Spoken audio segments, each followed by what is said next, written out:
Accident में लगा, माफ़ी चाहता हूँ।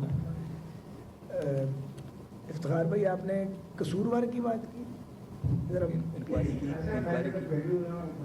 आम आदमी इमाम है ना, लेकिन तुमको नुकसान ऐसा होया जेड़ा आवाम नुकसान होया इस दौरान कितने लाख लोग गए जेलो खार होके, कोई 2-3 घंटे जाया कर रहे हैं, 2 चाय पी लेते हैं, 2 जेलो खार होके फिर जा रहे हैं, फिर कोई असम बोल जा रहे हैं, उसे चाय पी लिया, उसे कहे जाया कर रहे हैं। कोई लोगों का कहना हुआ रुपया भुख लग गई, उधर भी कोई असेसमेंट हुई, कोई है ऐसा अदारा पाकिस्तान का कि ऐसे गौर करे कि भाई ये नुकसान है कि ना हुआ है, पहली गल में जानना चाह रहा था। ये तो अनकाउंटेबल है, क्योंकि टाइम लॉस है और आपके रिसोर्स का लॉस है। तो मैंने तो आपको वो खसारा बताया है 70 अरब का जो PIA का, वो गवर्नमेंट का, ये तो सच्ची बात है काउंटेबल नहीं है।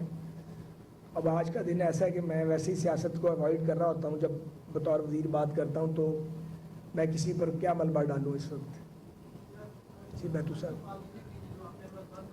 जी, ये एप्पल वक्त का जो प्रोजेक्ट आपने कहा लॉन्च हो रहा है और चैनल के साथ